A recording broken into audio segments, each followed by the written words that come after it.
What's going on, you guys? My name is Matt and welcome to Downshift. Now, I often wonder about these sort of things. With new cars getting better and better every single generation, at what point does the new watered down version become better than the old full potency version? Now, what better way to test this than on the performance sports sedan benchmark, the BMW M3.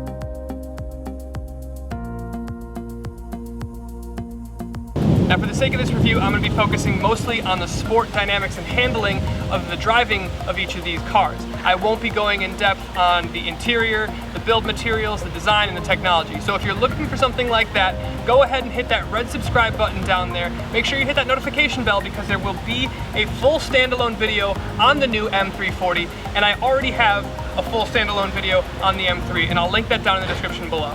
But for now, let's grab the keys and get to it.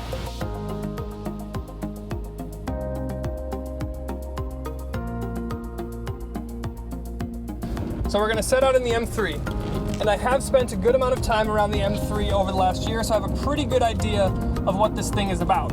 I've enjoyed this M3 so much that I put it up against one of my favorite cars from last year, the Alfa Romeo Giulia Quadrifoglio.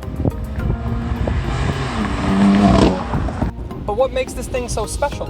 Well, there was some controversy. When this M3 hit lots, it was the first M3 to feature a forced induction power plant. The addition of the turbocharger on this 3-liter straight 6 not only made more power, but it also brought this M3 into the modern era of performance sedans.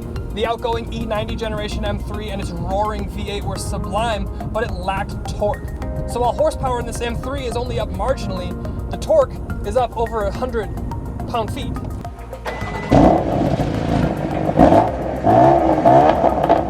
So aside from the engine, what makes this M3 special?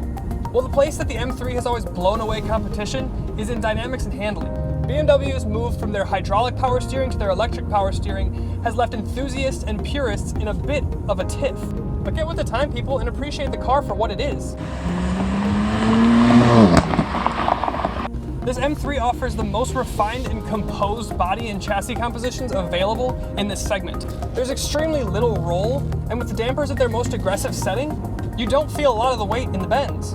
The addition of all that torque can make this thing a little bit of a handful, but it's more like a playful puppy rather than a loose bear. What I mean by that is it's fun, and it doesn't feel like it's trying to kill you. Now, to get the 425 horsepower and 406 pound-feet of torque to the rear wheels, it takes a pretty clever transmission. And BMW's got that in the form of their 7-speed dual-clutch automatic transmission. You can option a manual, but if you think you're gonna beat the dual clutch's 0 to 60 run in 3.9 seconds, you're dreaming. All right, we're gonna do a launch because I'm a child and I wanna see how much this torque really affects this car. So we'll build revs. Holy shit, it pulls in second gear.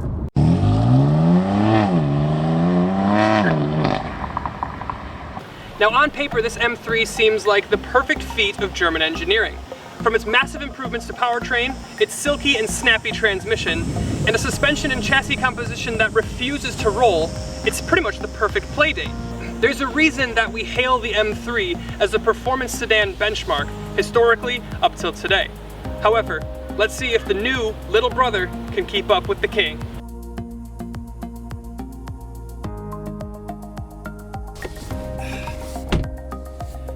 Okay, so stepping behind the wheel of the 2019 BMW M340 is a dramatic difference. I know I wasn't going to talk about interiors much, but this immediately gives me the sense of more contemporary luxury rather than stark performance.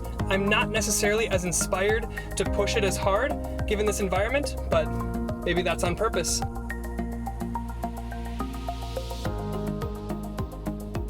Now, the biggest slap in the face difference between this M340 and the M3 is the addition of all-wheel drive, which not only offers more traction on launch, but also better grip in the bends.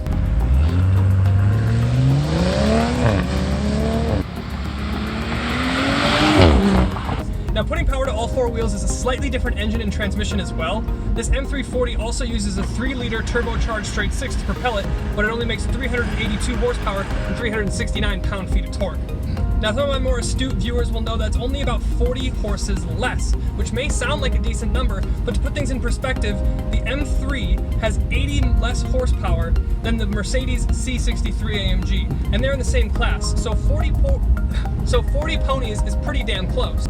Additionally, while the M3 gets a snappy 7-speed dual clutch, this M340 gets an extra gear, but it's a traditional torque converter from ZF, which I actually think is one of the best in the business and can go toe-to-toe with pretty much any dual clutch, aside from maybe the PDK. So engines are similar, transmissions are similar, but what about dynamics? How does the BMW M340 handle itself around some bends? Now, while the M3 sits at about 3,500 pounds, its little brother, the M340, comes in at around 3,900 pounds, making it about 400 pounds heavier. And in a battle of razor-thin margins, 400 pounds is pretty significant. Additionally, the adaptive dampers on the 340 don't stiffen up like the M's do, and with the added weight, it's really easy to tell the difference in the bends. Now, despite the additional weight, the M340 does feel incredibly athletic, and it's a joy to drive. However, let's keep in mind that this is the middle-of-the-road 3 Series, and it's packed with a bunch more new technology and doesn't make the same efforts that the M does to save weight or keep the chassis incredibly rigid. Alright, I think I have what I need. Let's jump outside for final thoughts.